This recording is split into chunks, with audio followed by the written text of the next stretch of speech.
दर्शकहरू नमस्कार। एबिसी वाचमा यहाँहरूलाई हार्दिक स्वागत छ। म अनन्त अनुराग। आज 72औं अन्तर्राष्ट्रिय मानव अधिकार दिवस हो। नेपालमा मानव अधिकारको संरक्षण सम्वर्धनमा स्थिति खस्किँदै छ भनेर राष्ट्रिय मानव अधिकार आयोगको प्रतिवेदनले जनाएका छन्। देशमा थुप्रै राजनीतिक परिवर्तनहरू गरेर यहाँसम्म हामी आइपुगेका छौँ। राजनीतिक परिवर्तनको कालखण्डमा थुप्रै मानव अधिकार हननका ठुल्ठुला घटनाहरू मुलुकमा तपाईँ हामी सबैले भोगेका छौँ, देखेका छौँ। अझै पनि गम्भीर मानव उल्लङ्घनका घटनाहरूमा दोषीहरूलाई कारबाही हुन सकेका छैनन्, पीडितहरूले न्याय पाउन सकेका छैनन्। द्वन्द्वकालीन घटनाहरूको विषयवस्तुहरूलाई एकछिन पन्छाएर फरक तरिकाका मानवता विरुद्धका मानव अधिकारका हननका घटनाहरू थुप्रै हाम्रो सामु विभिन्न स्वरूपमा देखा परिरहेका छन्। आर्थिक वर्ष 76-77 को मानव अधिकार आयोगको प्रतिवेदनलाई आधार मानेर हामीले पुरा गर्ने हो भने गत साल 132वटा मानव अधिकार हननका उजुरीका घटनाहरू राष्ट्रिय मानव अधिकार आयोगमा दर्ता भएका छन्। त्यसै नयाँ र पुराना गरी 795 उजुरीमाथि राष्ट्रिय मानव अधिकार आयोगले अनुसन्धान गरी सरकारलाई कारबाहीको लागि आग्रह गरेका छन्। हामी वा हाम्रो मुलुक अन्तर्राष्ट्रिय मानव अधिकार जति पनि सन्धि सम्झौताहरू छन् त्यसका सिग्नेटरी हौँ र हाम्रो चाहिँ मानव अधिकार संरक्षण गर्ने विषयमा पूर्ण प्रतिबद्धता रहेको छ। युएनको इन्टरनेसनल च्याप्टरको सिग्नेटरी भएको हुनाले नेपालमा कुनै पनि हालतमा मानव अधिकार हननका घटनाहरू हुनु हुँदैन भन्ने कुरामा हाम्रो सैद्धान्तिक सहमति रहे पनि व्यावहारिक रूपमा त्यस्तो हुन नसकेको मानव अधिकारको क्षेत्रमा काम गर्ने अधिकार कर्मीहरूको भनाइरहेको छ र त्यसलाई अझै पुष्ट्याउने काम गरेको छ राष्ट्रिय मानव अधिकार आयोगको प्रतिवेदनले। हामी आज 72औं अन्तर्राष्ट्रिय मानव अधिकार दिवसको अवसरमा नेपालको मानव अधिकारको अवस्थाको बारेमा कुराकानी गर्नेछौँ। हामीसँग हुनुहुन्छ चर्चित मानव अधिकारवादी, मानव अधिकार कर्मी, राष्ट्रिय मानव अधिकार आयोगका पूर्व सदस्य समेत रहिसक्नुभएका गौरी प्रधान सर। कार्यक्रममा उहाँलाई स्वागत गर्छु। नमस्कार सर, कार्यक्रममा स्वागत गर्न चाहन्छु। हजुर, धन्यवाद आनन्द। मैले पृष्ठभूमिमा बताए जस्तै लामो समय तपाईँ मानव अधिकार आयोग, राष्ट्रिय मानव अधिकार आयोगको सदस्यको रूपमा काम गर्नुभयो, थुप्रै देशहरू घुम्नुभयो, अहिलेसम्म पनि मानव अधिकारको क्षेत्रमा तपाईँ संलग्न हुनुहुन्छ। हाम्रा प्रतिबद्धताका बावजुद पनि मुलुकमा मानव अधिकारको इन्डेक्स चाहिँ किन सुधार हुन सकेन? प्रश्नको निम्ति धन्यवाद। अब मानव अधिकारको विषयलाई हेर्ने विभिन्न दृष्टिकोणहरू छ। मानव अधिकार व्यक्तिको पनि मानव अधिकार हुन्छ, मानव अधिकार समुदायको पनि मानव अधिकार हुन्छ।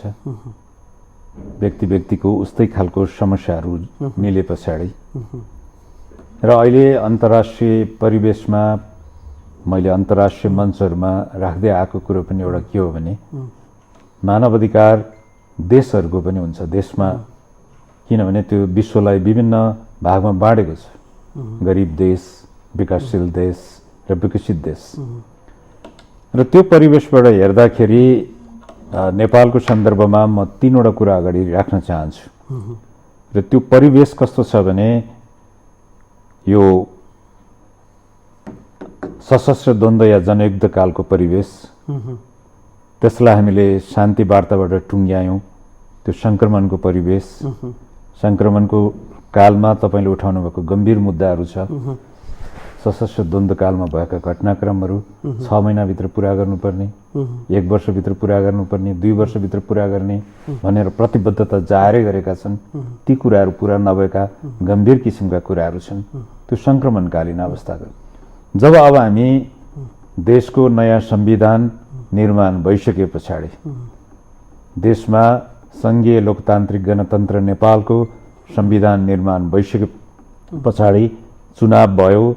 एउटा चुनावले खास निश्चित पार्टीलाई एउटा झनै 2/3 बहुमत दिइसके पछाडि स्थायित्वको जुन लामो समयसम्म यो देशले पाएको थिएन, लामो समयसम्म हामीले सरकार भनेकै 9 महिनाको सरकार हुन्छ होला भन्ने हाम्रो दिमागमा परिसकेको थियो। यो परिवेशमा हामीले जुन किसिमको स्थायित्व, शान्ति र विकासको प्रक्रियामा अगाडि जानुपर्ने हो त्यो अहिले पछिल्लो चरणमा आइसके पछाडि त्यसमा अलिकति विशृङ्खलताहरू अगाडि आइराखेको। अब तुलना गर्दाखेरि त भन्न सकिन्छ हिजो भिरभिरमा गएको देशलाई हामीले जोगायौँ, हरेक दिन कति मान्छेहरू मरिरहेछ भन्ने गर्नुपर्ने अवस्थाबाट अहिलेको अवस्थामा ल्याइ पुर्यायौँ, सङ्क्रमणबाट यहाँ ल्याइ पुर्यायौँ भन्न सकिन्छ। तर तपाईँले अघि जुन भन्नुभयो हो 2076-77 को जुन वार्षिक प्रतिवेदनको आधार भनेको त अहिले यो वार्षिक अवस्थामा र त्यसमाथि पनि यो पटक त कोभिड-19 को व्यापक प्रभाव परिराखेको परिस्थिति छ। मलाई लाग्दछ राष्ट्रिय मानव अधिकार आयोगको प्रतिवेदनमा त उजुरीको आधारमा आएको प्रतिवेदन मात्र जते, उजुरी नै नपरेका कैयन कुराहरू छन्। घरेलु हिंसाका कुरा, बलात्कारका कुरा, महिला र बालबालिकाको विरुद्ध परिलक्षित घटनाहरू हैन, यावत गरिबीका कुराहरू र यहाँ मान्छे स्वास्थ्य अधिकार नपाएर मान्छे मरिराखेका कुराहरू, यी कतिपय कुराहरू त तपाईँको त्यो उजुरी दिन जाने हो भने उजुरीको आधारमा भयो। तर जोसँग उजुरी दिन सक्ने त्यो हैसियतै थिएन, त्यहाँ पुग्न सक्ने अवस्थामा थिएन हैन, तिनीहरूको सारा कुराहरू राख्ने हो भने त स्थिति एउटा म खस्केको भन्न चाहदिनँ, म चाहिँ असाध्यै चुनौतीपूर्ण हो। तपाईँ लामो समयसम्म मानव अधिकार आयोगमा हुनुहुन्थ्यो। हजुर, निर्भीकता र स्वतन्त्रतापूर्वक यदि भन्नु पर्यो भने मानव अधिकारको सम्बन्धमा अन्तर्राष्ट्रिय मूल्य मान्यता र अन्तर्राष्ट्रिय ट्रिटीहरूमा हामीले एउटा सिग्नेटरी देशको हैसियतले हाम्रा प्रतिबद्धताहरूमा समस्या छन् कि त्यसलाई कार्यान्वयन गर्नमा चुनौती छ? अथवा मेरो प्रश्न के हो भने हामी असल देखिनको लागि जे जस्तो प्रतिबद्धता गर्नुपर्ने हो, जे जस्तो चाहिँ ट्रिटीहरूमा हस्ताक्षर गर्नुपर्ने हो सबमा गर्न तयार हुन्छौँ, तर त्यसलाई अनुसरण गर्ने सवालमा, त्यसलाई कार्यान्वयन गर्ने सवालमा, त्यसलाई लागू गर्ने सवालमा हाम्रा प्रतिबद्धता सोही अनुसार किन हुन नसकेको? यो गम्भीर प्रश्न उठाउनु हो तपाईँले। यो धेरै मानिसहरूले यसको एउटा पछाडिको यसको पृष्ठभूमि दृष्टिको बारेमा त्यति विचार गरेका हुँदैनन्। यहाँ धेरै मानिसहरूले प्रतिबद्धता भयो, अब प्रतिबद्धता अनुसार काम भएन भन्ने कुराहरू मात्र आइराखेको हुन्छ। त्यो चाहिँ त्यो देशको सरकार चाहिँ कति सबल छ, कति त्यो चाहिँ दृष्टिकोणमुखी छ हैन, मानव अधिकार प्रतिको त्यसको एउटा लामो दृष्टिकोण, यो देशलाई कुन प्रक्रियाबाट अगाडि लाने भन्ने कुराहरू छ।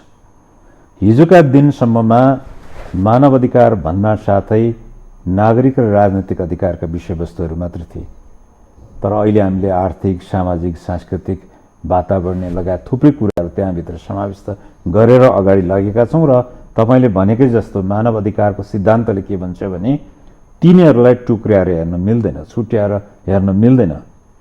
They are based on the principle of the interdependence, अन्तर्निर्भरताको सिद्धान्तमा आधारित छन्। त्यो कुरा चाहिँ तपाईँले जसरी उठाउनु भयो, मानव अधिकार भनेको व्यापक मानवहरूको या नागरिकहरूको अधिकारका कुरा हो, तर त्यो मानव अधिकार भन्न साथै नागरिकहरूको दायित्वको कुराहरू पनि होला, तर राज्यको सन्दर्भमा 3 कुराहरू उठाउँछ त्यसलाई अङ्ग्रेजीमा चाहिँ हामीले रेस्पेक्ट, प्रोटेक्ट र फुलफिलमेन्ट भन्छौँ। त्यसको सम्मान गर्नुपर्ने, त्यसको संरक्षण गर्नुपर्ने, त्यति मात्र होइन त्यसको पालना गर्नुपर्ने, व्यवहारमा पालना गर्नुपर्ने। सम्मान प्रशस्त रूपमा गरेको देखियो हैन। हामीले सिग्नेचर गर्यौं, त्यसलाई सिग्नेचर गरेको कुरा सरकारले मात्र गरेको होइन, त्यसको अनुमोदन हुनुपर्दछ। त्यो अनुमोदन व्यवस्थापिका संसदमै भइसके पछाडि त्यसको हैसियत चाहिँ राष्ट्रिय कानुनको बराबर हुन्छ। त्यसकारण हाम्रो राष्ट्रिय कानुन मात्र होइन, व्यवस्थापिका संसद संलग्न भएर त्यसलाई पारित गरिसके पछाडि त्यसको हैसियत राष्ट्रिय कानुन बराबरको पनि छ, जुन सम्मानित सर्वोच्च अदालतले त्यसको व्याख्या पनि गरिसकेको छ। र त्यसको परिपालनाको प्रश्न चाहिँ सबभन्दा गम्भीर परिस्थितिहरू हो, जुन चाहिँ हामीले हरेक वर्ष जस्तो कुनै न कुनै हिसाबबाट हामीले अहिलेसम्ममा जति पनि महासन्धिहरूलाई अनुमोदन गरेका छौं, त्यो अनुमोदन गरेकाहरूको चाहिँ प्रत्येक भनौँ न 4 वर्षमा, सुरुमा 2 वर्षमा, त्यस पछाडि 4 वर्षमा हामीले प्रतिवेदन बुझाउनु पर्दछ। र अहिले पछिल्लो चरणमा सबैको एकैचोटि हैन, त्यसलाई चाहिँ यो जुन युनिभर्सल पेरियोडिकल रिभ्यू भनेर भन्छौँ हामी, त्यो 4 वर्षको एकैचोटि अब 9 वटा कोर कन्भेन्सनहरू छन्, मूल महासन्धिहरू। त्यो 9 वटा मूल महासन्धिमा हामीले 7 वटा त हस्ताक्षर र अनुमोदन गरिसकेका छौं र बाँकी 2टा जुन छ त्यसमा पनि राष्ट्रिय कानुनहरू तर्जुमा भइसकेको छ। एउटा व्यक्ति बेपत्ता सम्बन्धी र अर्को चाहिँ आप्रवासित कामदारहरूको हक हितको बारेमा। यो पालनाको पक्ष चाहिँ गम्भीर छ। पालनाको पक्ष चाहिँ संयुक्त राष्ट्र संघमा त्यसलाई अनुगमन गर्नको निम्ति उसका यहाँ संयुक्त राष्ट्र संघका निकायहरू हुन्छन्, यहाँ त्यति मात्र होइन, उसका विशेष दूतहरू हुन्छन्, उसका समादेशकहरू पठाएर उसले यसको बारेमा अनुसन्धानहरू गरिराखेका हुन्छन्। यहाँकै गैर सरकारी संस्था, नागरिक समाज, मानव अधिकार आयोगहरूको सूचनाहरू पनि त्यहाँ पुगिराखेको हुन्छ। हो, त्यहाँ चाहिँ अहिले पछिल्लो चरणमा चाहिँ उनीहरूले जुन निष्कर्षमा कुराहरू उठाएका हुन्छन्, कन्क्लुडिङ रिमार्क्स भनेर भन्छ, त्यो चाहिँ विशेषज्ञहरूले तर्जुमा गरेका छन्। त्यसबारेमा चाहिँ केही गम्भीर प्रश्नहरू उठेका छन्, त्यसप्रति चाहिँ हाम्रो सरकार चाहिँ संवेदनशील हुन जरुरी छ। म अलिकति तपाईलाई चाहिँ पछाडि तान्न चाहे। हजुर हजुर, तपाईहरू बढी यसको चाहिँ जानकार हुनुहुन्छ। अध्ययन गर्दै जाँदा नेपालको सन्दर्भमा अन्तर्राष्ट्रिय प्र्याक्टिस के देखिन्छ भने कुनै पनि देशको पोलिटिकल सिस्टमसँग वा पोलिटिकल चेन्जेससँग मानव अधिकारको अवस्थालाई चाहिँ व्याख्या र विश्लेषण गर्दा सोही किसिमका चरित्रहरू, प्रणालीसँगैका चरित्रहरूसँग त्यसको चाहिँ लेखाजोखा गरेको देखिन्छ। नेपालको सन्दर्भमा 2046 सालपछि यता हेर्दा चाहिँ एउटा चाहिँ डेमोक्रेटिक सरकारको परिकल्पना गरिन्छ र मानव अधिकारको पनि सूचकहरूलाई, मानव अधिकारको अवस्थालाई चाहिँ अब चाहिँ लोकतान्त्रिक तरिकाले चाहिँ पीडितहरूले न्याय पाउने एउटा अपेक्षा गर्न सकिन्छ। त्यो चाहिँ डेमोक्रेटिक वा लोकतान्त्रिक वा प्रजातान्त्रिक पद्धतिमा मात्रै सम्भव छ मानव अधिकारका अधिकारहरूलाई चाहिँ सुनिश्चित गर्न भन्ने चाहिँ विश्वव्यापी मान्यतालाई चाहिँ हामी अङ्गीकार गर्छौँ। 2046 सालपछिको 2062 सम्मको अवस्थालाई हेरौँ, त्यो बिचमा चाहिँ 10 वर्ष जनयुद्ध भयो, द्वन्द्वकालीन अवस्था रह्यो। मानव अधिकारको अवस्था के थियो तपाईँ हाम्रो सामु सर्लङ्ग छ। 62-63 पछि अहिलेसम्मको अवस्था हेरौँ, थोर बहुत भयो भने पोलिटिकली चेन्जेसलाई इस्टाब्लिस गर्ने तरिकातिर चाहिँ दलहरू अगाडि बढेको देखिन्छ एउटा डेमोक्रेटिक वेमा। त्यो आजसम्म आइपुग्दा पोलिटिकल सिस्टम चाहिँ एक तरिकाले चाहिँ ट्र्याकमा आइसके तापनि हाम्रो मानव अधिकारको अवस्था चाहिँ सोही अनुसार चाहिँ हुनुपर्ने हो नि। अहिलेको अवस्था हेर्दा सिस्टम चाहिँ लोकतान्त्रिक, सिस्टम चाहिँ एकदमै चाहिँ ठिक, हाम्रा ऐन कानुनहरू चाहिँ बडा चाहिँ अन्तर्राष्ट्रिय जगतले चाहिँ सराहना गर्ने खालको, वाव नेपालको संविधान धेरै राम्रो, मानव अधिकारका कुराहरू एकदमै राम्रो छ, व्यक्तिको व्यक्तिगत स्वतन्त्रताका कुराहरू एकदमै राम्रा छन्। तर ती कुराहरू चाहिँ पोलिटिकल सिस्टमसँग दाँजेर हेर्दा त मानव अधिकारको अवस्था खस्किँदै जाने, पोलिटिकल सिस्टम चाहिँ ठिक हुँदै जाने भन्ने हुन्छ। त्यो एउटा अर्को गम्भीर सवाल तपाईँले उठाउनु हो कि हुन त सिस्टमलाई संस्थागत गर्न समय लाग्छ। अब त्यसलाई अब 2072 स्थापित सङ्घीय लोकतान्त्रिक गणतन्त्रको यतिन्जेल आइपुग्दाखेरि हामी 4-5 वर्ष मात्र बिताएका छौँ। अब त्यतिन्जेल हामीले संविधानमा उल्लेख भएका सम्पूर्ण कुराहरू यो 5 वर्षको अवधिमा चाहिँ पूर्ण हुनुपर्छ भन्ने हाम्रो अपेक्षा हुनु स्वाभाविक हो, नागरिक हो। तर सरकार, राज्य सिस्टमलाई गाह्रो छ। तर मैले नबुझेको एउटा कुरा, तपाईँकै भावनासँग मेरो एउटा सहमति कहाँ छ भने सरकारले गर्न नसकेका कतिपय कुराहरू छन् जुन कुरा चाहिँ साधन, स्रोत, अर्थ यी सारा कुराले अप्ठ्यारो पार्दछ हैन। त्यो चाहिँ हाम्रो क्षमताले धान्न नसक्ने होला। तर धान्न नसकेका कुराहरू चाहिँ किन भएन? यी विभिन्न आयोगहरू बन्यो, त्यो आयोगहरूमा तपाईलाई पूर्ण त्यो आयोगहरू गठन गर्न केले रोक्यो? राष्ट्रिय महिला आयोग गठन गर्न केले रोक्यो? किन यति दिनसम्म? राष्ट्रिय दलित आयोग गठन गर्न किन रोक्यो? राष्ट्रिय सुकुम्बासी आयोगमा एकजना अध्यक्षलाई लगेर राखिदिनु भयो, बाँकी 4 जना राख्न किन समस्या भयो? अरू 8-10 वटा आयोगहरू छ। मधेसी आयोगमा त्यस्तै छ, पूर्ण छैन। मुस्लिम आयोगमा पूर्ण छैन।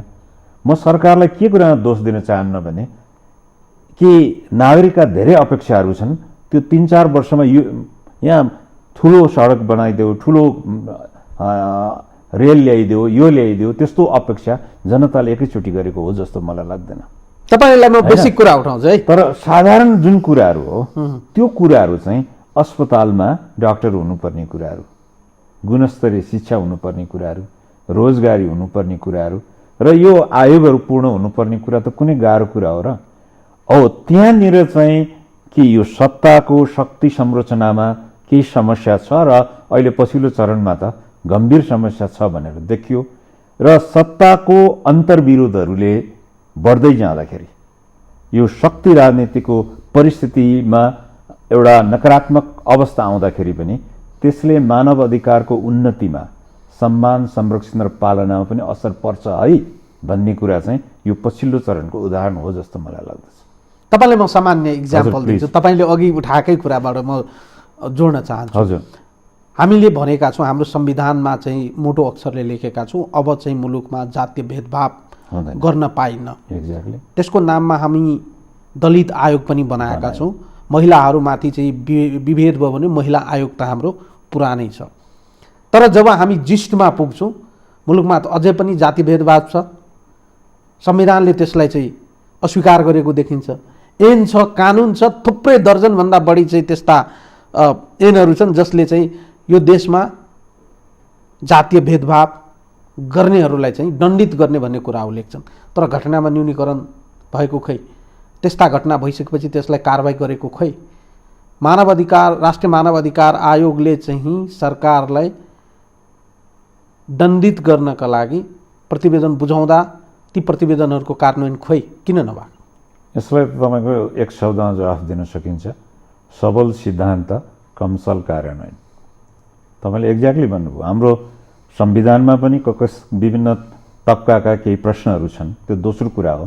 तर जुन तहको संविधान हामीले मौलिक हक अधिकारका विषयवस्तुहरूलाई हेर्ने हो भने संसारका सबभन्दा सबल मध्येको मौलिक अधिकार पाएको देशको त्यसको कार्यान्वयन पक्ष किन यति कमजोर? मैले त्यो कार्यान्वयन पक्षमा पनि दुईटा कुरा देख्दछु। जुन पोलिटिकल विल, राजनीतिक प्रतिबद्धता भएको खण्डमा, इच्छा शक्ति भएको खण्डमा भोलि नै लागू हुन सक्ने एक खालको छ। त्यहाँ चाहिँ स्रोतहरू चाहिने, प्रशस्त अर्थनीति तन्त्र बलियो हुनुपर्ने भएकोले त्यसलाई चाहिँ समय लाग्ने, त्यो तत्कालै गर्न सक्ने कुराहरू चाहिँ किन भएन? जस्तो विगतकै कुराहरूलाई लिँदाखेरि पनि बेपत्ता भएका नागरिकहरूको बारेमा त्यसलाई न्याय प्रदान गर्नको निम्ति केले रोक्यो? हैन, अब त्यतिकै रूपमा द्वन्द्व पीडितहरूको जसको पहुँच छ शक्ति र सत्तामा, उनीहरूले त्यसको सहयोग प्राप्त गरिराखेको, तर त्यही कुरा चाहिँ राष्ट्रिय मानव अधिकार आयोगले 3 लाख रुपियाँ चाहिँ तपाईँको सिफारिस भएको छ। कहीँ 10 लाख रुपियाँ पाएको छ, कहीँ 3 लाख पनि नपाइराखेको अवस्था छ। यो चाहिँ एउटा कार्यान्वयनको प्रक्रियामा चाहिँ एउटा इन्कन्सिस्टेन्स भन्छ नि, एउटा निरन्तरताको कमी कमजोरीहरू, यो चाहिँ तपाईँको साध्यको दोष होइन, यो साधनको दोष होइन। जसरी उपयोग गरिरहेछ त्यसमा जो मानिसहरू त्यहाँ व्यक्तिहरू उभिएका छन्, नीति निर्माणका तहमा, नेतृत्व तहमा, कार्यान्वयनका तहमा जसरी उभिएका छन्, उहाँहरूको विवेकमा, उहाँहरूको नेतृत्वको क्षमतामा या त्यसलाई विश्लेषण गर्ने कुरामा सही तरिकाबाट समन्याय हुनुपर्दछ भन्ने दृष्टिकोणबाट चाहिँ त्यहाँ कमी कमजोरी रहेको त स्पष्ट देखिन्छ। फेरि निकायहरू बनाउनमा पनि हामी कन्जुसिया गर्दैनौँ नि। 10 वर्ष जनयुद्धका घटनाहरूलाई चाहिँ दण्डित गर्ने, त्यसलाई चाहिँ मिलमिलाप गराउने, त्यसलाई चाहिँ हामीले एउटा चाहिँ सहज वातावरण बनाउने भनेर दुईवटा चाहिँ आयोग पनि बनाएका छौँ। हामीले चाहिँ सत्य निरूपणता मेलमिलाप आयोग बनाएका छौँ, बेपत्ता छानबिन आयोग बनाएका छौँ। बनाउन त हामी बनाएका छौँ, हाम्रो चाहिँ संरचना बनाएका छौँ। त्यसभित्रको लिडरसिप, त्यसभित्र काम गर्ने व्यक्तिहरूको छनौट र त्यसभित्र चाहिँ पोलिटिकल भेस्टेड इन्ट्रेस्ट बाहेक चाहिँ हाम्रो कन्सर्न किन हुन नसकेको? एउटा तपाईँले भन्नु त त्यो सजिलोसँग बन्यो भन्ने भन्नुभयो, त्यो सजिलोसँग बनेको थिएन। व्यापक रूपमा राष्ट्रिय अन्तर्राष्ट्रिय दबाव पछाडि जुन प्रतिबद्धता थियो नि त्यस पछाडि मात्र बनेको हो।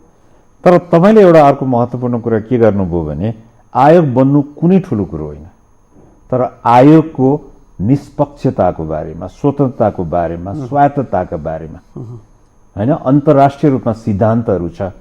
हामीले भन्दै आएको कुराहरू चाहिँ के हो भने त्यहाँ तपाईलाई भरथेक हुने मानिसको खोजी नगर्नुहोस्, त्यहाँ स्वतन्त्र मान्छेहरूको खोजी गर्नुहोस्, त्यहाँ स्वायत्त मान्छेहरूको खोजी गर्नुहोस्, त्यहाँ विशेषज्ञ मानिसहरूको खोजी गर्नुहोस् र राज्यलाई सहयोग गर्ने हो, हामीले सरकारलाई सहयोग गर्ने हो। तर त्यो सहयोग चाहिँ के हो भने सत्यको आधारमा, त्यो स्वतन्त्रताको आधारमा न्याय जुन प्रदान गर्नको निम्ति हामीले आधार तयार गरेका हुन्छौँ त्यो सत्य र तथ्यको आधारमा खोजबिन गर्ने हो नि।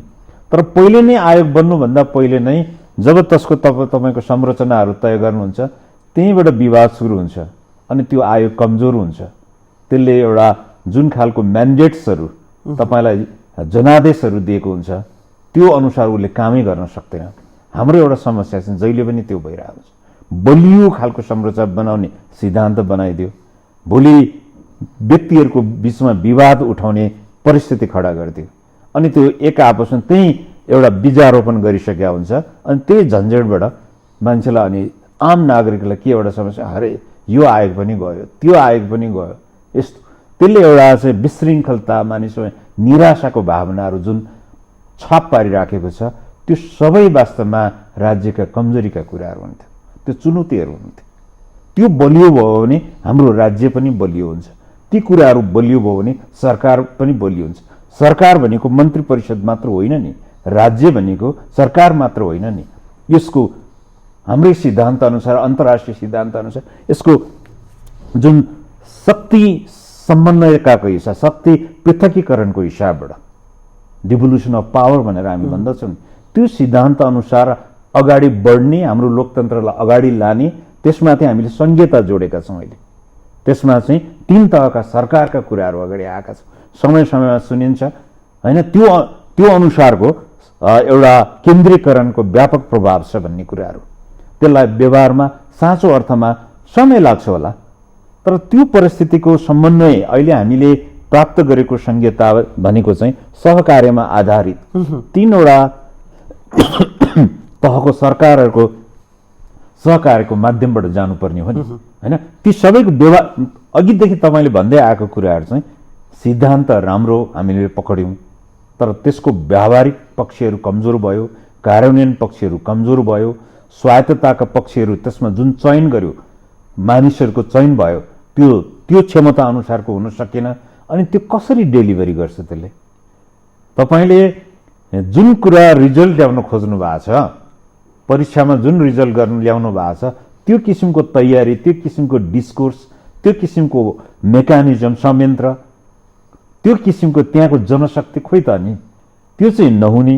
अनि अपेक्षा चाहिँ व्यापक रूपमा राखेर त्यो जुन तरिकाले गरेको छ त्यो सरकारकै वास्तवमा कमी कमजोरी भन्दछु अनि जनतामा निराशा फैलिन्छ। त्यसले गर्दाखेरि मेरो विचारमा सरकारलाई एउटै सुझाव के छ भने सरकारले बनाउने सबै अङ्ग प्रत्यङ्गहरू, सबै आयोगहरू, सबै खालको जुन सरकारले निर्माण गर्दछ, मनोनयन गर्दछ, त्यो मान्छेले सचेत नागरिकहरूले हेरिरहेछ, त्यो कस्ता मान्छेहरू ल्याएछ भन्ने, कसको मान्छे ल्याइरहेछ भन्ने। हरेकचोटि झगडा त्यसैमा भइरह होइन, त्यहाँ स्वतन्त्र मान्छे, त्यहाँ सक्षम मान्छे, त्यहाँ चाहिँ व्यावसायिक दक्षता भएका मान्छे, त्यस्तो मानिसहरूले अगाडि आयो भने सरकारकै क्रेडिबिलिटी राम्रो हुन्थ्यो, सरकारकै साख बलियो हुन्छ जस्तो लाग्छ। तर एउटा कुरा छ, कमजोरी हो कि तपाईले भने जस्तै राष्ट्रिय मानव अधिकार आयोगकै पदाधिकारी चयनको विषयमा, नियुक्तिको विषयमा, अनि त्यसको कार्यप्रणालीको विषयमा, अनि काम गर्ने त्यहाँको रिजल्टको बारेमा कुरा गर्दा व्यक्ति कुनै विचारधारासँग नजिक हुन सकिएला। एक्ज्याक्टली, त्यो हुन सक्छ। सरकारले कोही व्यक्तिलाई त्यहाँ चाहिँ नजिकको आफ्ना विचारधारासँग नजिक भएका मान्छेलाई, आफ्ना पाएक पर्ने मान्छेलाई त्यहाँ नियुक्ति गर्न छुट होला व्यवहारिक रूपमा। तर कुनै व्यक्ति XYZ व्यक्ति एउटा सम्मानित संस्थाको पदाधिकारी भइसकेपछि, त्यसको नेतृत्वकर्ता भइसकेपछि जवाबदेहिताको हिसाबले अन्तर्राष्ट्रिय मापदण्ड र अन्तर्राष्ट्रिय जगतले हामीलाई चाहिँ निकै गम्भीरतापूर्वक वाच गरिरहेको हिसाबले र आफैमा आयोगको TOR-ले चाहिँ निर्देश गरेको भूमिका निर्वाह गर्न कति चाहिँ स्वतन्त्र र निर्भीकतापूर्वक गर्न पाएका छन्। त्यसमा दुईटा कुरा छ। त्यसमा चाहिँ आयुक्तहरू जो नियुक्त हुन्छ, तपाईँले अघि भन्नुको पनि सही कुरा हो, त्यो तहमा पुग्ने नागरिकहरू सचेत नागरिक हुन्, मानिसहरू हुन्, उनीहरूको विचारधाराहरू हुन सक्छ होइन। तर त्यो ठाउँमा पुगिसके पछाडि उसले विचारधाराको आधारमा होइन, त्यसको जनादेशको आधारमा, तपाईँलाई दिएको कार्य विवरणको आधारमा, टर्म्स अफ रेफरेन्सको आधारमा तपाईँले काम गर्ने। त्यो अरू कुराहरू तपाईँले त्यसको ज्याकेटहरू छोडेर त्यहाँ उपस्थित हुनुपर्दछ। त्यसमा चाहिँ मलाई के लाग्दछ भने त्यहाँको अन्तर्राष्ट्रिय सिद्धान्त अनुसार पेरिस सिद्धान्त भन्ने चलन छ। त्यो पेरिस सिद्धान्तमा दुईटा कुरा छ, एउटा आयोगहरूको स्वायत्तताका कुरा, अर्को चाहिँ आयुक्तहरूको निष्पक्षता र सक्षमताका कुराहरू। त्यसमा चाहिँ नियुक्त भएकाहरूको तर्फबाट पनि केही समय कमी कमजोरीहरू देखिन्छ। अब त्यो हुन पुग्दाखेरि त आयोगै कमजोर हुन्छ। आयोग कमजोर भए पछाडि तपाईँको के हुन्छ भने त्यसको क्रेडिबिलिटी हराउँछ। आज यो प्रतिवेदन निकालेको छ, भोलि एउटा आयुक्तले त्यसमा फरक मत त त्यहीँ जनाउनुहोस् न, जुन ठाउँमा तपाईँले त्यो पब्लिकमा आउन जरुरी छैन, त्यो तपाईँको त्यहीँ छलफल हुन्छ। एउटा त्यसको पनि लोकतान्त्रिक र संवैधानिक प्रक्रियाहरू छ। जस मैले भन्न खोजेको के हो भने आयोग बन्नु ठुलो कुरा होइन, आयुक्तहरूको जुन चयन हुन्छ त्यसको बारेमा त तपाईँको हाम्रो व्यवस्थापिका संसदमा समेत सुनवाई हुन्छ।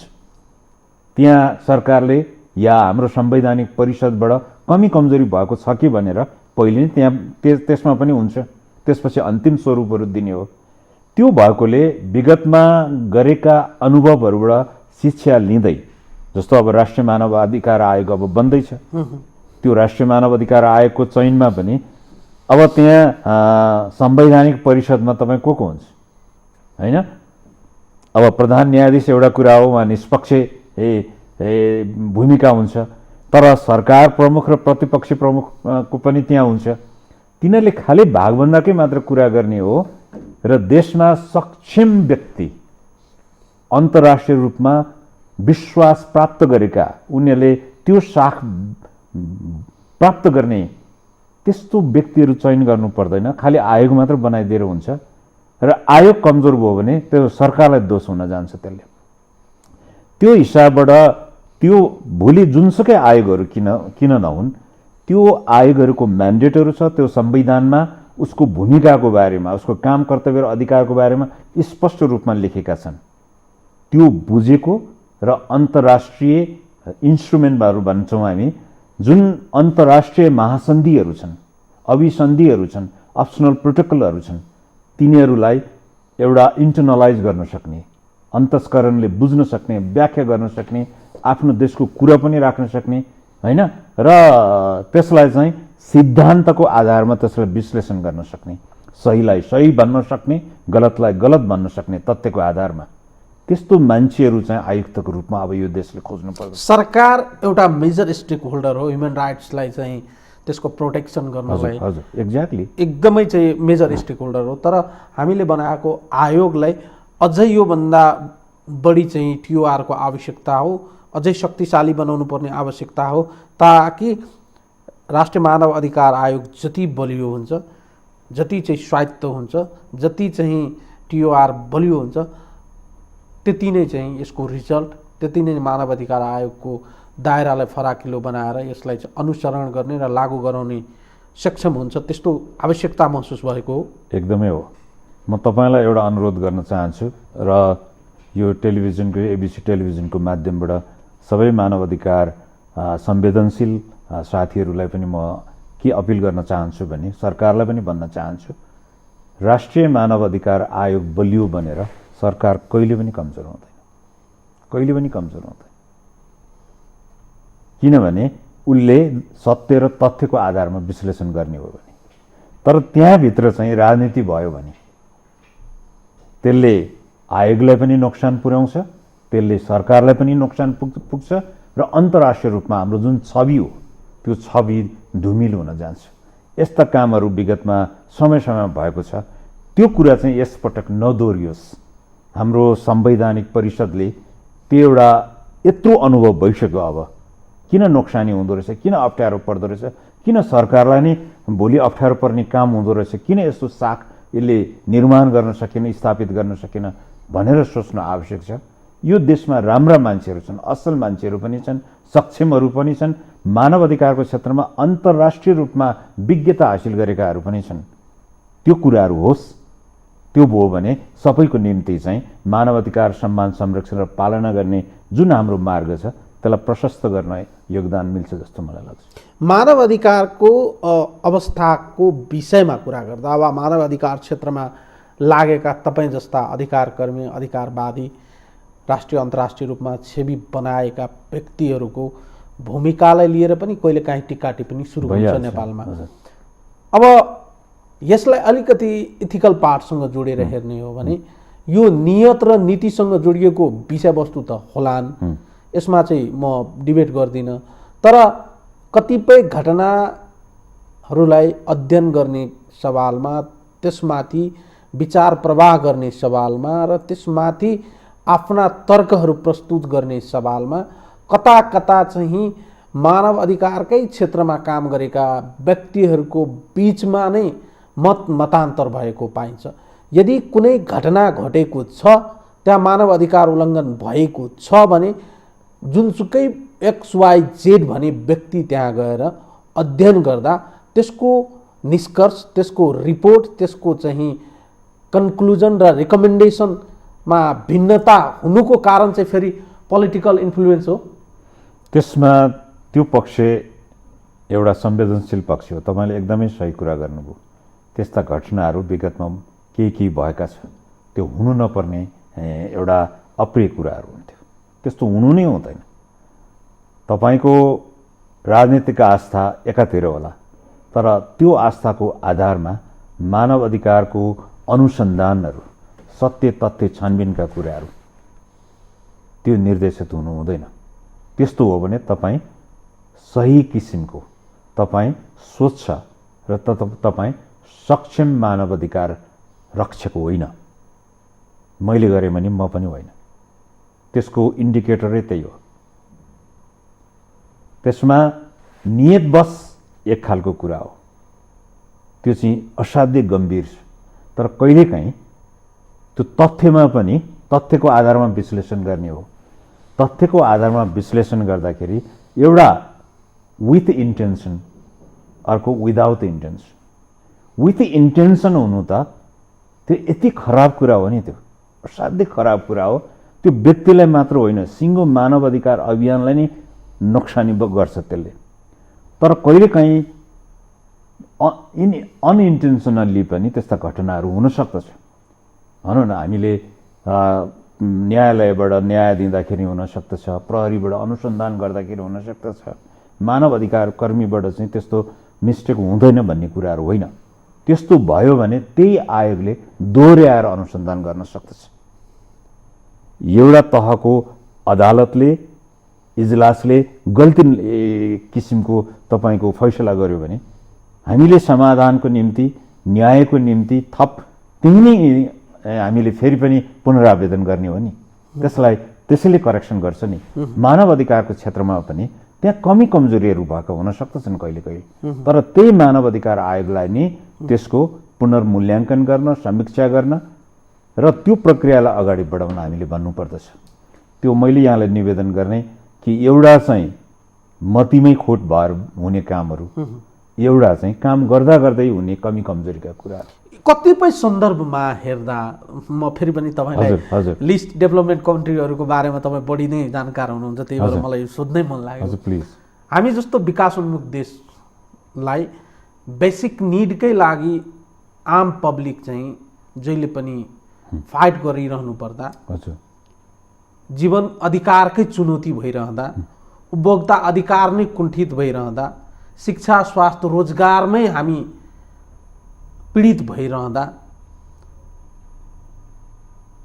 श्रम शोषण नै भइरहँदा, लगायतका बाल बालिका महिला वा सीमान्तकृत समुदायको कुरा गरौँ वा ओल्ड एजका कुराहरू गरौँ, ती सबै विषयवस्तुहरूमै हामी चाहिँ सङ्घर्ष गरिरहँदा यी बेसिक निडहरू जबसम्म हामी फुलफिल गर्न सक्दैनौँ तबसम्म चाहिँ मानव अधिकारको इन्डेक्समा सुधार गर्न सकिने उदाहरणहरू चाहिँ छैन विश्वमा।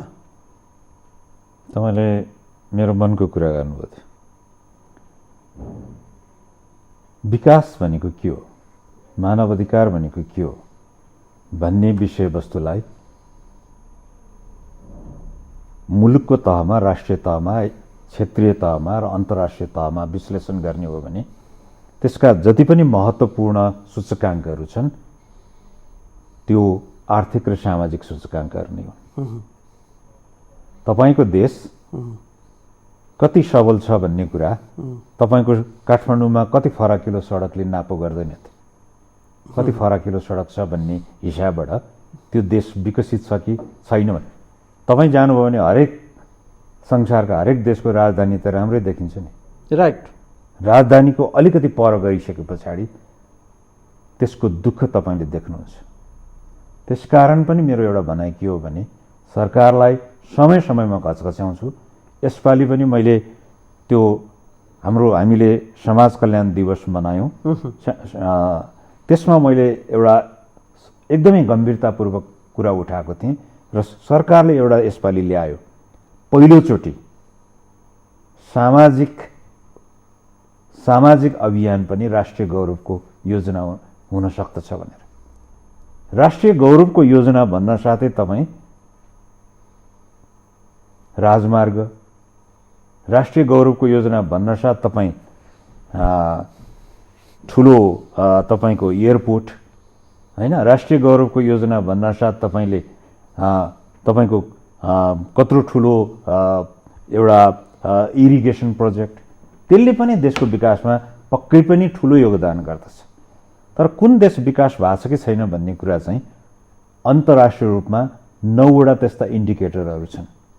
त्यो चाहिँ शिक्षा हो, त्यो स्वास्थ्य हो, त्यो महिलाको अवस्थाका कुरा हो, बालबालिकाको मृत्यु कसरी भइरहेछ भन्ने कुराहरू हो हैन।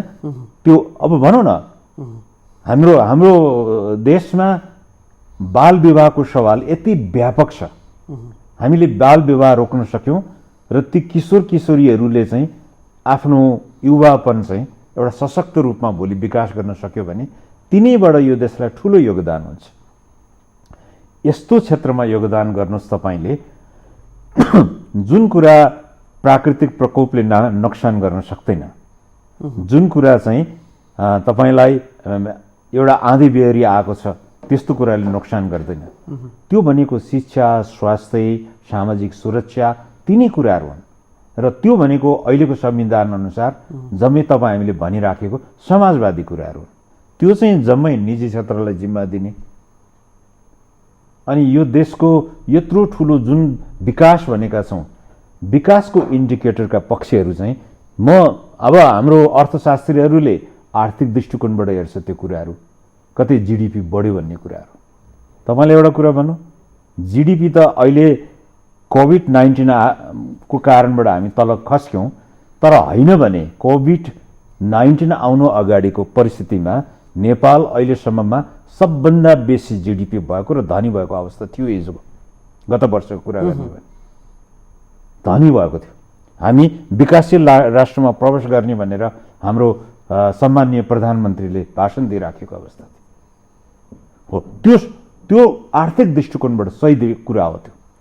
तर तपाईँले त्यहाँ एउटा इकोनोमिक भल्नरेबिलिटीका पक्षहरू पनि छन्, जुन जस्तोसुकै परिस्थितिले पनि त्यो तहको मानिसहरू छ जुन उठ्न गाह्रो छ, उनीहरूलाई अप्ठ्यारो छ। तिनीहरूको शिक्षामा पहुँच, अघि मैले भनिराखेकै कुरामा यो देशमा हिजोको 1 वर्ष अगाडिको तथ्याङ्क हेर्ने हो भने 1 सेकेन्डमा 600 रुपियाँ कमाउने मान्छे थियो यो हाम्रै देशमा 1 दिनमा 600 रुपियाँ कमाउन नसक्ने मान्छेहरू पनि थियो। देश चाहिँ धनी भयो तर त्यो खाल्डो चाहिँ व्यापक भयो। त्यसकारण विकासको दृष्टिकोणबाट त्यो जीडीपीको औसतलाई एक ठाउँमा राखेर तपाईले जति पैसा कमायौं हैन, हिजो 10,000 कमायौं आज 20,000 भयो औसतमा भन्ने त्यो कुरा ठुलो भएन। मुख्य कुरा चाहिँ त्यो पंक्तिको जनता जसले सेकेन्डमा 600 कमाउने र दिनमा 600 कमाउनेको बीचमा 10% बढ्यो भन्नुको अर्थ के हो? उसको 60 रुपियाँ बढ्यो एक दिनमा। 1 सेकेन्डमा 600 रुपियाँ कमाउनेको मलाई त क्याल्कुलेटर चाहिसक्यो। हो, देशहरू चाहिँ विकासको यो विकास होइन, यो this is not a sustainable development. यो दिगो विकास भनेर जुन हामीले भनिराखेका छौं यो दिगो विकास होइन, विकासको एउटा अंश हो। यदि विकासको त्यो अंशलाई हामीले सरकारले भनेको जस्तै समृद्धिको दृष्टिकोणबाट, सुखी नेपालीको दृष्टिकोणबाट अहिले पछिल्लो चरणमा जुन सूचकाङ्कहरू अगाडि ल्याएको छ राष्ट्रिय योजना आयोगले, हो त्यसको पछाडि हामी लाग्नु पर्दछ। त्यसको आर्थिक पक्षहरू पनि छ त्यहाँ, तर त्यसको सामाजिक पक्षहरू जुन उठाएको छ त्यो जहिले पनि तल परेको छ। त्यो तपाईले कहिले पनि विकासको सन्दर्भमा यो सामाजिक पक्षलाई आर्थिक पक्षको सँगसँगै लाएर देखाउनुहुन्न। जीडीपी यति बढ्यो र यति घट्योमै तपाई कन्सन्ट्रेट हुनुहुन्छ। कतिपय तपाई जस्तै अधिकार कर्मीहरूसँग म अनौपचारिक रूपमा कहिलेकाहीँ कुरा गर्दा वा भेटघाट हुँदा मेरो एउटा जिज्ञासा, अनौपचारिक जिज्ञासा जहिले पनि राख्ने गर्छु र मेरो जिज्ञासा हुन्छ, तपाई जस्ता मानवाधिकार क्षेत्रमा लामो समय बिताउनु भएका व्यक्तिहरूले अन्तर्राष्ट्रिय मञ्चहरूमा नेपालको बारेमा प्रतिनिधित्व गर्दा सगर्वपूर्वक हामी मानवाधिकारको क्षेत्रमा चाहिँ फड्को मारिरहेका छौं, हामीले जे प्रतिबद्धता गरेका छौं सोही अनुसार हाम्रा व्यवहारहरू, शैलीहरू, हाम्रा दृष्टिकोणहरू गुणात्मक रूपमा हामी फड्को मारिरहेका छौं भन्ने दिन कहिले आउला भन्ने मेरो चाहिँ जिज्ञासा हुन्छ। त्यस्तो दिनको अपेक्षा गर्न अझै कति गर्नु पर्ला हामी? मलाई लाग्छ हामी उज्यालोतिर बढिरहे जस्तो थियो, सकारात्मक ट्रेन्डमा अगाडि बढिरहे जस्तो थियो। संसारले विश्वासै नगरेको पनि होइन, संयुक्त राष्ट्र संघको मानव अधिकार परिषदको अध्यक्ष समेत बनाएको देश हो यो हाम्रो देशलाई तपाईको अति कम विकसित देशहरूको अध्यक्ष समेत बनाएको देश हो र नागरिक समाजको तहबाट जाने हो भने पनि ठुलठुलो उपलब्धिहरू पाएका छौं हामीले। तर बेला मौकामा समयमा हामीले प्राप्त गरेका उपलब्धिहरूलाई एउटा भूकम्पले घचेड धक्का दिएको जस्तै गरी समय राजनीतिक घटनाक्रमहरू घट्दिन्छ। त्यस्तो त्यो हरेक 10 वर्षमा आइराखेका हुन्छ। त्यो कुनै सकारात्मक छ, अगाडि बढाउने खालको छ, कुनै चाहिँ नकारात्मक छ, पछाडि धकेल्ने खालको छ। यो परिस्थिति वास्तवमा हामीले निरन्तर रूपमा भोगिराखेका छौं। मलाई लाग्छ यो देशको राजनीतिक पार्टीहरू जुन अहिलेकै पनि जुन ट्रेन्डहरू देखिरहेछ त्यो चाहिँ सत्तामुखी छ, जनमुखी छैन। त्यो पिपल सेन्टर पोलिटिक्स हुन जरुरी छ, जनकेन्द्रित। त्यो पिपल सेन्टर भनेको जनवाद, लोकतन्त्र, प्रजातन्त्र भन्ने शब्दले होइन। तपाईले एउटा व्याख्या गर्नुस् न, पिपल सेन्टर भनेको 1 2 3 4 5 वटा हो, यो कुरा हो पिपल सेन्टर भनेको। पिपल सेन्टर भनेको वुमन सेन्टर हो, पिपल सेन्टर भनेको चिल्ड्रेन सेन्टर हो, पिपल सेन्टर भनेको फार्मर सेन्टर हो, पेजेन्ट सेन्टर हो। जो अप्ठ्यारो र जोखिममा बाँचिरहेका छन् उनीहरूको हैसियत, उनीहरूको सशक्तिकरण, उनीहरूको अधिकार उठाउने कुरा हो। आफै मात्र उठ्ने हो र? आजको धेरै अहिले 21st सेन्चुरीमा छौँ हामी र ग्लोबलाइजेसन भइरहेको देख्छौँ हामी। डिजिटाइजेसनको कारणले विश्वको कुनै कुनामा भएका घटनाहरू हिजो जस्तो चाहिँ हामी कुरेर केही समयपछि चाहिँ सुन्नुपर्ने पढ्नुपर्ने स्थिति रहेको छैन। तत्काल हामीले सुन्न पाएका छौँ र त्यसमाथि हाम्रो आफ्नो मत अभिमत पनि राख्न पाएका छौँ। नेपालको सन्दर्भमा हेर्दा चाहिँ अझै पनि तपाईँ जस्ता अधिकार कर्मीहरू वा मानव अधिकार क्षेत्रमा रहेका व्यक्तिहरूले मानव अधिकारको लागि अझै पनि सडकमा ब्यानर, पम्पलेट, पोस्टर लिएर निस्किनुपर्ने, सरकारलाई घचघच्याउनु पर्ने दुःखद कुरा हो। यो स्थितिबाट मुक्ति पाउन अझै कति समय गर्नु पर्ला? अब यो समय समयमा त्यस्तो हुनु त लोकतान्त्रिक अधिकारको एउटा अभ्यास होला, तर दुःखका पूर्वक मलाई एउटा के लाग्छ भने मैले त्यो राष्ट्रिय मानव अधिकार आयोगमा मैले अनुभव गरेको कुरा र त्यहाँ लगातार भनिरहेको थिएँ म, तपाईँ जब प्रतिपक्षमा हुन्छ मानव अधिकार तपाईँलाई प्यारो हुन्छ, जब तपाईँ सत्तामा जानुहुन्छ मानव अधिकार किन साह्रो हुन्छ? त्यस्तो हुनु हुँदैन। र मानव अधिकार भनेको खालि यो ठुल्ठुलो कुराहरू मात्र होइन। अथवा यसरी पनि हेर्न सक्यो, आफ्नो सहजतामा मानव अधिकारका विषयलाई किन व्याख्या र विश्लेषण गरिन्छ? हो, त्यस्तो हुनु हुँदैन थियो। र मेरो विचारमा सरकारले पनि, राज्यका सबै अंशहरू, हामीहरू नागरिक समाजकाहरूले पनि गल्ती भएको छ भने गल्ती भयो भनेर भन्न सक्नुपर्छ। त्यसको निम्ति ठुलो हिम्मत चाहिने रहेछ। मेरो गल्ती भयो भन्नको निम्ति छोप्न चाहिँ तपाईँले जसरी पनि छोप्न सक्नुहुन्छ, चलाकीपनले छोप्न सकिन्छ, तर जसको गल्ती भयो र उसले गल्ती भयो मलाई माफ दिनुहोस् भन्न चाहिँ हिम्मत चाहिने रहेछ। त्यो हिम्मतिलो मान्छेहरूमा मात्र हुन्छ र त्यो संस्कार चाहिँ हामीले मानव अधिकारको क्षेत्रमा विकास गर्नुपर्छ। त्यो कुरा चाहिँ लोकतान्त्रिक अभ्यासको एउटा अंश पनि हो, महत्त्वपूर्ण अंश पनि हो। र यो आजको बहसबाट म त्यो निराशा फैलाउन चाहन्न। हामी उज्यालै बाटोमा छौँ, हामी अगाडि नै बढिरहेछौँ कि यो 4 वर्षभित्रमा हाम्रो संविधानका सम्पूर्ण कुराहरू त्यो चाहिँ पूर्ण रूपमा हामी सन्तुष्ट छौँ भन्न सक्ने अवस्था त हामीले पनि अपेक्षा गर्नु हुँदैन। तर मैले अघि तपाईँलाई सुरुमै निवेदन गरेका थिएँ, जुन काम सकिन्थ्यो त्यो पनि गरेन, नभएको कुराहरू छ। जुन काम गाह्रो छ त हामीलाई थाहा छ नि, गाह्रो छ, सरकारलाई सघाउनु पर्दछ, अरूलाई सघाउनु पर्दछ। जुन कुरा गाह्रो छैन, या अब सरकारले भन्छ अब मलाई गाह्रो साह्रो अप्ठ्यारो परिस्थिति खडा गरेको छ भनेर भन्छ।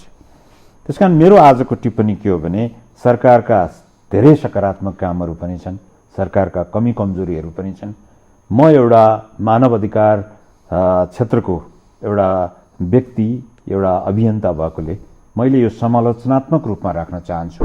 हामी बिग्रिए भत्केको अवस्थामा छैनौँ, तर हामीमाथि एउटा दुःख हुन्छ समयसम्ममा, त्यो बिग्रेको बाटोमा जान त्यति समय लाग्दैन, तर अहिले नै सम्हाल्ने बेला हो, एकदमै सम्हाल्ने बेला हो। र यो सम्हाल्नको निम्ति चाहिँ राष्ट्रिय नेतृत्वहरूले त्यो अन्तस्करणबाट त्यो रियलाइजेसन, त्यो आवाज चाहिँ उहाँहरूमा हुनुपर्दछ। देश अप्ठ्यारो अवस्था छ भन्ने कुरा उहाँहरूले थाहा पाउनु पर्दछ। तपाईँले भनेको कुरो बडो महत्त्वपूर्ण छ। सम्भवतः मानव अधिकार प्रति केवल प्रतिबद्धताले नपुग्दो रहेछ, व्यवहारिक रूपमा सोही अनुसारको चरित्र पनि हामीले प्रदर्शन गर्न सक्नु पर्दछ। र हामीले जसरी अन्तर्राष्ट्रिय सन्धि सम्झौताहरूलाई स्वीकार गरेका छौँ, अंगीकार गरेका छौँ र सुस्पष्ट रूपमा त्यसमा हामी हस्ताक्षर गरेका छौँ, त्यसलाई चाहिँ लागू गर्ने हो र मानव अधिकार प्रति हामी गम्भीर हुने हो भने सम्भवतः मानव अधिकारको क्षेत्रमा हामी प्रगति गर्नलाई धेरै समय कुर्नुपर्छ जस्तो मलाई व्यक्तिगत रूपमा लाग्दैन। तर फेरि पनि तपाईँले भनेकै शब्द सापटी लिए, प्रतिपक्षमा हुँदा चाहिँ राम्रो लाग्ने तर सत्तामा गएपछि चाम्रो लाग्ने काम चाहिँ हुनु हुँदैन। यो चाहिँ दोहोरो चरित्रबाट मुक्ति पाउनु पर्दछ। तपाईँलाई म धन्यवाद दिन चाहन्छु। यो महत्त्वपूर्ण समयमा हामी नेपालको मानव अधिकारको अवस्थामा किन अपेक्षाकृत सुधार हुन सकेनन् भन्ने चाहिँ आजको हामी बहसमा केन्द्रित भयौँ। तपाईँले धेरै कुराहरू, महत्त्वपूर्ण कुराहरू, नीतिगत कुराहरू पनि ल्याउनुभयो, व्यावहारिक कुराहरू पनि ल्याउनुभयो, अन्तर्राष्ट्रिय केही विषयवस्तुहरूलाई पनि उठान गर्नुभयो। यद्यपि हामी सही ट्र्याकमा छौँ भने जुन हाम्रो चाहिँ एउटा कन्भिक्सन छ, यो कन्भिक्सनलाई अझै चाहिँ हामी दीर्घकालीन रूपमा चाहिँ सही ट्र्याकमा लैजानुपर्ने आवश्यकता महसुस भएको छ मलाई। तपाईँलाई फेरि पनि म धन्यवाद र आभार प्रकट गर्न चाहन्छु। विश्व मानव अधिकार दिवसको बेलामा, दिवसको सन्दर्भमा जुन अवसर दिनुभयो, म आभार व्यक्त गर्दछु। धन्यवाद। दर्शकहरू, उहाँ हुनुहुन्थ्यो राष्ट्रिय मानव अधिकार आयोगका पूर्व सदस्य, मानव अधिकारवादी गौरी प्रधान। आजको लागि यो संवाद यति नै। सबै युनिटलाई मलाई पनि बिदा दिनुहोस्। नमस्कार।